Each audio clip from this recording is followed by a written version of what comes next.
What's good, y'all? Welcome back to another video. Today I have a student talking to me about slope-intercept. We went through some questions that he had on some homework, moving equations, how to graph them, things like that. And I wanted to bring that to you guys. So without further ado, let's get right to it. So first things first, what even does this mean? Slope-intercept is the name of an equation that allows us to graph lines. It's like your first introduction to graphing functions and things like that. And trust me, as everybody who's taken math knows, this equation is gonna be permanently stuck in your head. I don't know what it is. You can ask anybody anywhere. Try it if you want to.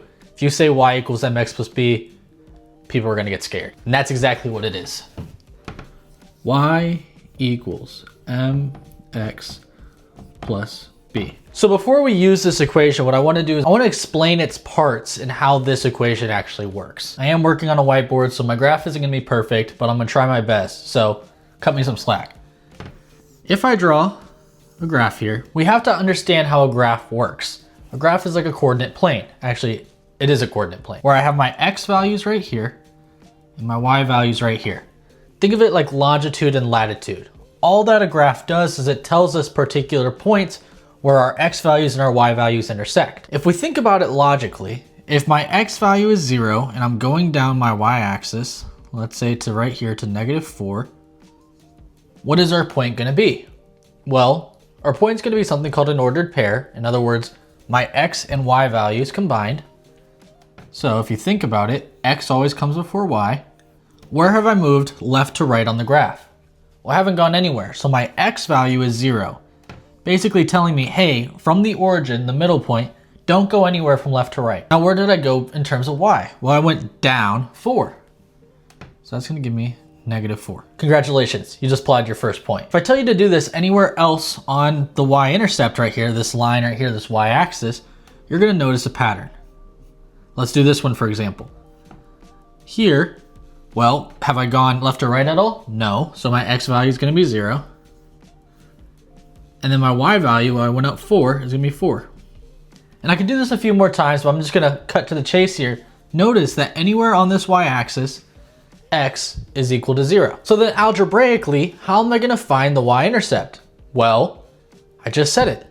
X is equal to 0. So what I'm gonna do here is I'm gonna plug in 0 for x. Notice that if I plug in 0 for x and solve for y, it's gonna give me my y-intercept. So y equals m times 0 plus b. Well, m times 0 is just 0. So y equals 0 plus b. Well, 0 plus b is just b. So y equals b. What does that mean? Well, it's telling me that the last value in this equation is my y-intercept. Very important. Now, that gives us this part of the equation. Now, what is the m value? Well, m is going to be my slope. Slope is the rise over the run. In other words, it's the distance between the 2 points. So the way that I like to explain it's like this. Imagine I'm blindfolded, okay? You're somewhere else. Let's say, in this case, I'm right here. Let's say you're right here. Let's call our x value 3 and our y value 4. And you're trying to get me to where I am in the middle at the origin to where you are. How are you gonna tell me? You're gonna tell me, hey, go forward 4, then go to the right 3. And some of you guys are asking, why not just tell me diagonal? Well, I don't know what diagonal is. And if you tell me how many degrees I need to go, I know I'm a math tutor, but I'm not gonna be able to figure it out. And so I'm probably gonna run into something, right? That's just how it's gonna work. So you're gonna tell me, hey, go straight, turn completely right, and continue going. That's slope. So if you notice here, let's say I draw a line, and you tell me, hey, go up 4, go to the right 3. See how that's the distance in between the 2 points?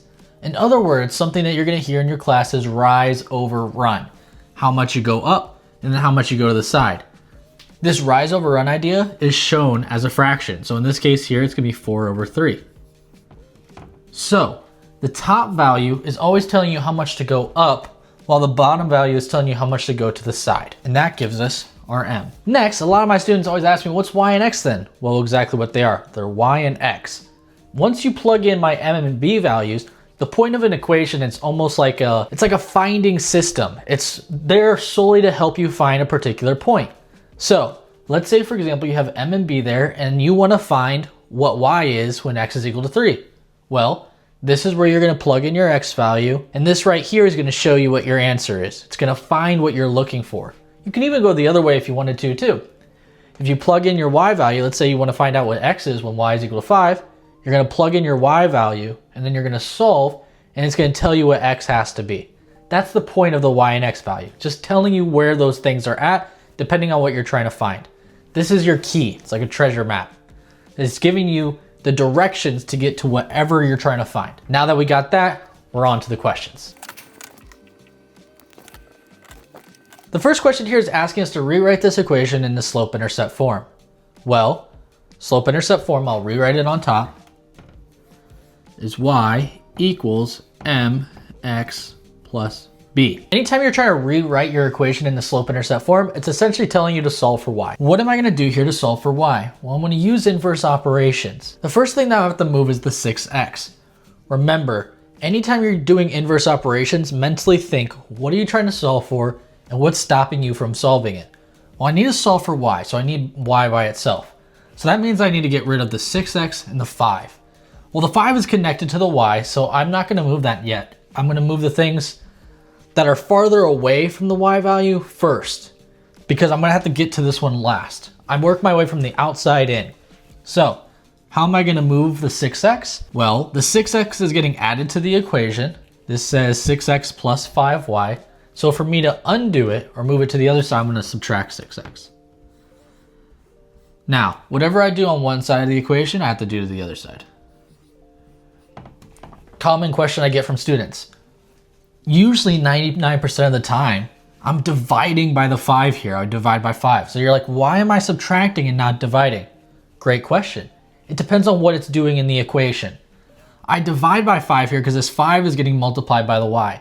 So anytime you're trying to separate a number value from the variable, that's when the division process is happening. Here though, I'm not trying to separate the 5 from the y. I'm trying to move the whole entire term to the other side. Well, that whole entire term is getting added to the equation. That's why I'm subtracting. All right, so now I have 5y equals negative 6x minus 5.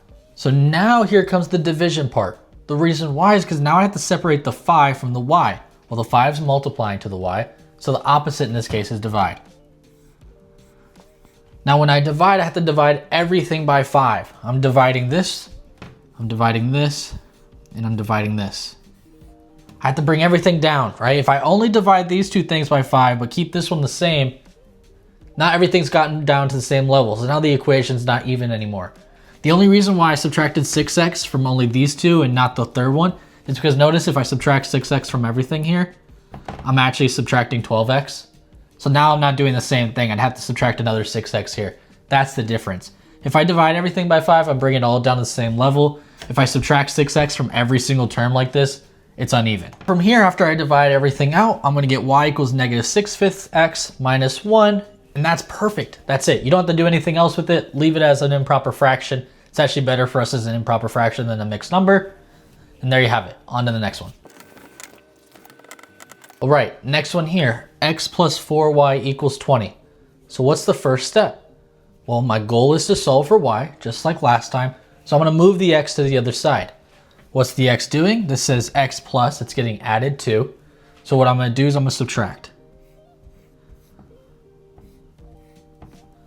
A good tip to always think if you're doing the right thing or not is actually physically do the math on this side. X minus x equals 0. That's how I know I'm doing it correctly.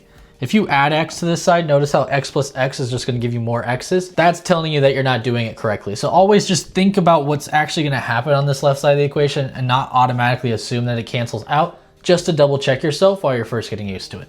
So I subtract here, I'm gonna get 4y equals negative x plus 20. Then from here, I gotta get rid of the 4. The 4 is multiplying by the y, so I'm gonna divide by 4 on every single term. Don't forget that. And I'm gonna get y is equal to negative x over 4. I can leave it like that if you want. It's customarily better to write a fraction in front because it is mx plus b. This isn't necessarily wrong, just looks weird. So negative x over 4 is the same thing as negative 1/4 x. Because notice if I multiplied it back, all I would do is just put a 1 over here, and then x times 1 is x, 4 times 1 is 4, so I get the same exact thing, plus 5. That's it. Okay, for this one, I want to give you the chance to think about it. What do you think the answer is going to be? What do you think is our first step? Okay, so what I'm going to do first is I'm going to subtract 2x from both sides. Why? Again, what's my goal? My goal is to get y by itself. So the 2x is actually the only thing stopping me in this case. So I'm going to subtract 2x from both sides. Always got to make sure you're doing it on both sides. 2x minus 2x, that is 0, so that cancels out, leaving me with y equals negative 2x minus 5. I cannot combine these, they're not like terms, so minus 2x minus 5, giving me my final answer there. All right, 7x minus 2y equals negative 2. Same deal. Try to do this one by yourself. All right, so what am I going to deal with first? You know what? Let's get difficult in this case. Let's divide by negative 2. So a lot of my students always ask me, why am I subtracting the x and not dividing by the negative 2? Well, it's not necessarily wrong at all. You can do it. It's just sometimes it gets a little bit more messy than it needs to be. In this case, though, it's not that bad. Let me just do it to show you that it's actually not that bad. So I'm going to divide everything by negative 2. 7x divided by negative 2. I'm just going to leave it as negative 7 halves x. Negative 2 divided by negative 2, that cancels out, so that's just going to be plus y equals negative 2 divided by negative 2 is 1. So can you see that if I was actually trying to solve here, if this wasn't like a function, but more like an equation, it would get a little bit messy because there's a chance that I get a bunch of variables that I have to add and multiply and things like that. That's the reason why I always say usually to subtract before we do the division part. But again, if you like to do the division part, it's not necessarily wrong. And sometimes it's actually better if everything is divisible. But no matter. In this case here, what's the next thing I gotta do? Well, I gotta add the 7 halves x to the other side, get y by itself.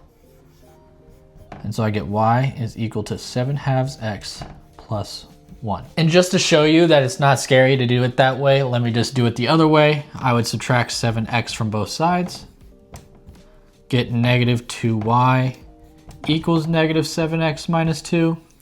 And then divide by negative 2 everywhere.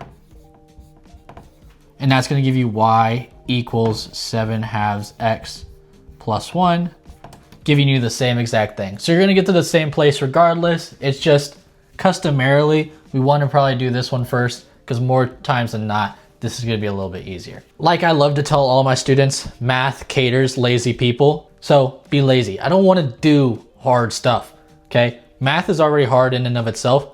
Don't make it harder by doing weird things. Just keep it simple.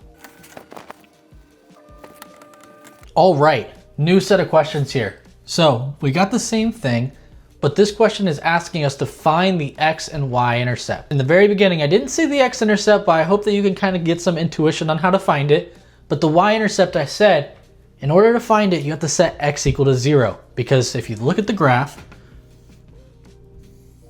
in order to get anywhere on this y-axis right here, I'm not going anywhere from left to right, so x is 0. Same thing though with the x-intercept. What I'm going to do is I'm going to set y equal to 0 because I haven't gone up or down at all. So we're going to do that now algebraically. So let's start with the y-intercept. So the y-intercept is going to be the vertical one. So x has to be 0. So I'm going to replace x with 0.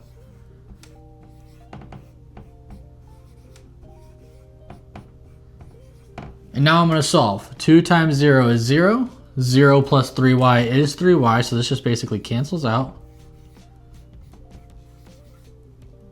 And then I'm going to divide both sides by 3 and get y equals 6.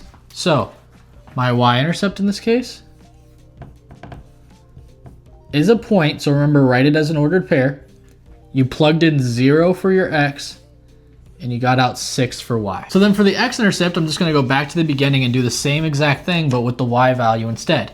So now I have 2x plus 3 times 0, plugging in 0 for y, equals 18. Well, 3 times 0, that cancels out. So I get 2x equals 18. Divide by 2 on both sides this time, and I'm going to get x equals 9. So my x-intercept here is gonna be equal. What in the world was that? I just put an equal sign, like, oh my gosh, that was just mixed up. I don't even know. Ignore it. Equals, boom, 9 for x this time. And I plugged in 0 for y, so 0 for y. And these are my x and y intercepts in this case. All right, take a second to try to do this by yourself. All right, let's do it. So let's start with the y-intercept. I'm gonna plug in 0 for x. Again, that's that vertical one. I haven't moved anywhere from left to right. So for 0 minus 5y equals 20. This is gonna cancel out. Very important, bring down the negative. If you forget that negative, everything gets messed up, and negatives are the silent killer of all grades in math. So just really make sure and remember the negative is always connected to the number that it's in front. So do not drop it. If you drop it, your grade's gonna hate you. So negative 5y. Now I'm gonna divide both sides by negative 5. Y equals 4 negative. Boom. Do not forget it. I'm telling you. Don't forget it. Don't forget it. Don't forget it. Don't forget it. Don't forget it. Okay? I have seen too many people do amazing tests and just drop the negative and get a bad grade. It is so disheartening. Okay, so y-intercept equals, plugged in 0, and I got negative 4. That's my y-intercept. Same thing now with the x-intercept. So 4x minus 5 times 0 this time equals 20. This is gonna cancel out, taking the negative with it. So 4x equals 20. Divide by 4, divide by 4, x equals 5.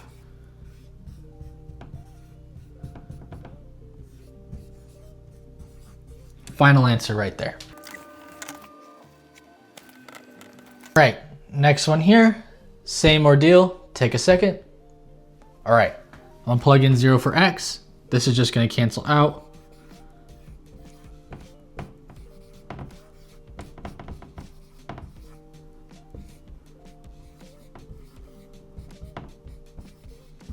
Okay, I'm gonna divide both sides by negative. Okay, calling on you right now. What's a negative divided by negative? I really hope you said a positive, because it is. Okay, negative divided by negative is a positive. I'm gonna get 10.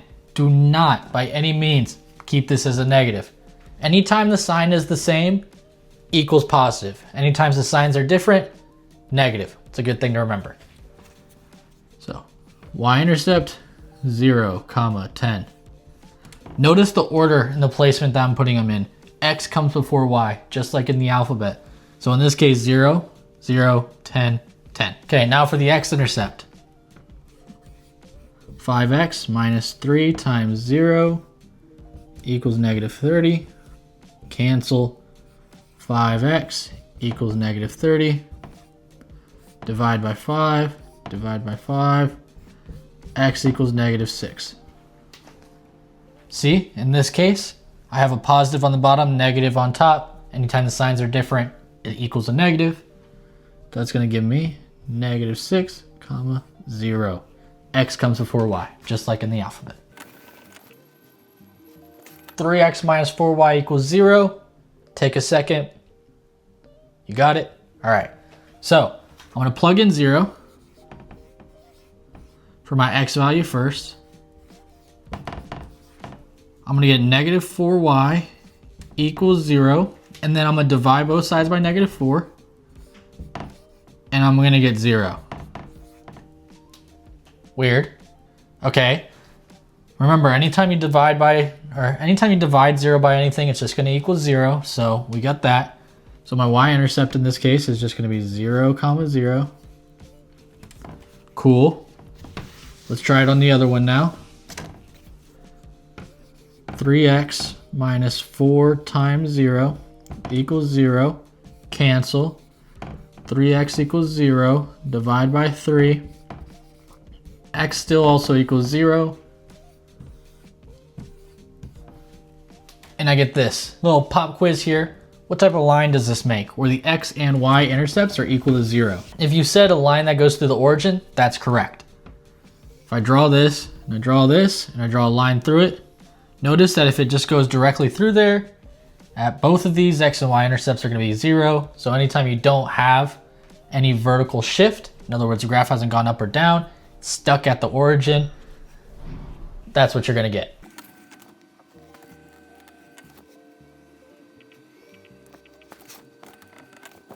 Right, so now we're coming up on the graphing part. So there's two ways to graph these. I'm gonna show you using the y-intercept for the first three, and then the last three I'm gonna use something called standard form, which is kind of dovetailing on what we were just doing with solving.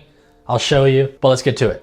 So first things first here, I need it to look like this. So I'm gonna solve. So 2x minus y equals 4. Okay, so first step here, I need to get y by itself. So I'm gonna subtract 2x from both sides. That's gonna give me negative y. Remember, the negative is always connected to the number it's in front of. So negative y equals negative 2x plus 4. Now to get rid of the negative, what I'm gonna do is divide by negative 1, because technically there's a negative 1 in front of here multiplying by the y, so I'm gonna divide everything by negative 1. That's gonna give me y equals 2x minus 4. So then from here, I'm gonna identify what each of these mean. Notice my b value is my y-intercept. So at this point, what I'm gonna do, I'm gonna plot my first thing, which is my y-intercept. It's right here at negative 4. And then remember, my slope is how much I'm going up versus how much I'm going to the side. Well, I told you it's a fraction, and I don't have a fraction here. So what do? Do I just go up 2? No, big mistake. Remember, we can write any whole number as a fraction by putting it over 1. The reason why is because this is fractions, is just division for lazy people. We just don't feel like doing it. So this is the same thing as just 2 divided by 1. And anything divided by 1 is just that number. So 2 divided by 1 is just 2. So it's the same thing. So in this case here, I'm gonna go up 2, 1, 2 over 1. And then the next one, 1, 2 over 1. This is horrible because I suck at drawing, but you get the point. Up 2 over 1, up 2 over 1. You can kind of see the relationship here. It's forming something like this. I could even go up again, up 1, 2 over 1. And it's gonna give me a line that goes through it just like that. Perfect. All right, so first things first here, what do I gotta move? I'm gonna move the 5x to the other side. How am I gonna get rid of it? I'm gonna subtract 5x. Do that on both sides. I'm gonna get y is equal to negative 5x minus 5. So now I have to identify my numbers. In this case, my b value is gonna be negative 5. So negative 1, 2, 3, 4, 5. Okay, this is my first point. My second thing is my negative 5. So it's my slope, so I'm gonna write it as a fraction, negative 5 over 1. And now what this is telling me, the negative tells me to go to the opposite direction. So far we've been used to going up and then over to the right. What this is telling me is go down and then over to the right. Very important tip. Do not go down and over to the left. A lot of people like to do that because it's negative, so you go opposite for both. But remember, if I go down and over to the left, that's the same thing as negative 5 divided by negative 1. And just like we were talking about, a negative divided by a negative, the signs are the same, which is actually a positive. So don't get caught by that. Only do one or the other negative. So in this case, like I just said, one or the other, what I'm gonna do actually is I'm gonna go up and then to the left. Reason why is because I just don't feel like going down, but I can. For you guys, I just will anyway. But let me just do both. So if I wanted to go up and then to the left, 1, 2, 3, 4, 5, 1 to the left, that's gonna give me a point right here. Or other way around, 1, 2, 3, 4, 5, down, 1 to the right. Right there. See how it gives me the same line anyway? Draw my line. That's legit the worst line I've ever done. Ignore that, but the point's still there. Notice, anytime your slope is negative, it's gonna be going down from left to right. Meaning that if you're right here, and you took this thing, woo, you're gonna be going down a slide. If it's positive, you're getting a workout. So just keep that in mind. If the slope is down, it means it has to be negative. Okay, negative x minus y equals -2. What's the first thing I gotta do? I gotta move the x to the other side. So I'm gonna subtract x. Did you catch me? I hope you did. I'm not subtracting x here. I have to add it. Why? Because remember, the negative x and the positive x here, I have to undo it. So remember what I was saying in the very beginning. You have to try to mentally do the math here. If it doesn't cancel out, you're doing something wrong. I'm gonna do that from now on in my videos. I'm gonna say things that I'm purposely are wrong and see if you're doing well. If you catch me, you're doing good. If not, then maybe you should watch the video again. Whatever, because you're supposed to catch it and that's whatever. Anyway, that's it, okay? So I gotta add x to both sides. Oh my gosh, I'm throwing. Add x. Okay, so negative x plus x, that cancels out, which leaves me with negative y equals x minus 2. Then I'm gonna divide by -1 on both sides. Dividing everything, negative, that's gonna give me y equals negative x plus 2. And now from here, I'm going to graph. So my y-intercept in this case is +2. So 1, 2, that's my b value. My slope, I don't see it, I just have a negative there. Remember, anytime you have a negative in front of a variable, it's assumed to be a -1. So I actually have -1, but I gotta write it as a fraction. So -1 over 1. So that's telling me, in this case, hey Jaden, go down 1. This is basically telling me, hey Maddox, go down 1 over here. So it's telling me to go down 1 to the right 1. Down 1 to the right 1. Again, remember we can always go the opposite way as well. I can go up 1 to the left 1, and that's gonna draw my line right there. Ooh, loving that line. Perfect. Okay, remember I said that we're gonna do slope-intercept and then the other one? The other one for the next 3? It's the next 3. So the other thing that we can do is use something called standard form or find the x and y-intercepts. So I just wanna give you a little bit of a heads up. This only works if everything is divisible, meaning that I can divide all of these equally. If you can't divide them equally, let's say for example, I mean, this is still not that bad, but just in general, don't make it hard on yourself, because here's the thing is when I plug in and now I'm gonna get a fraction, and then you're gonna have to try to find a fraction on the graph, and then that's not perfect, right? Like if I have 1 here and 2 here, and you tell me 1.75, majority of the time your teacher's not gonna take it, right? Because that's an estimation, you're guessing, you don't know exactly. So just use slope-intercept. But if they are all divisible, like in this case they are, then it's perfectly acceptable to use this strategy. Look at me jacking up my beautiful graph for you guys. I'm just the nicest ever, aren't I? So I'm gonna do exactly what we were doing just a little bit ago, where I plug in 0 for one of them and then solve for the intercept. So if I plug in 0 for x, what does that give me? My y-intercept. So 0 plus y equals 4. So then I get y equals 4. So then I'm gonna plot that point. My x value is 0, so I'm not going anywhere from left to right. I'm going up 4, plotting my first point. So this is my point, 0, 4. So now I'm gonna do the same thing, but for the x-axis. So I'm gonna plug in 0 for y, x plus 0 equals 4, giving me x equals 4. Oh, look at that, that's beautiful. It's the same. 1, 2, 3, 4. So this is 4, 0. Again, I plugged in 0 for y, that's why I have a 0 there, and I got 4 for x. And now I have my 2 points, and I can just draw a line through them. Nice and simple. This, again, can't stress this enough. Do it only when it's divisible, because you're gonna have to guess if not, because you're gonna get a fraction of a value. You shouldn't do that, your teacher's gonna hate you. Don't forget. Okay, so let's keep it rolling.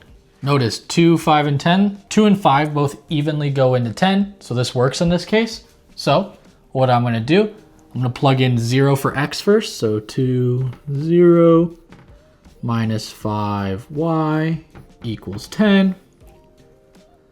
This cancels out, negative 5y equals 10. Divide by negative 5. Y equals negative 2.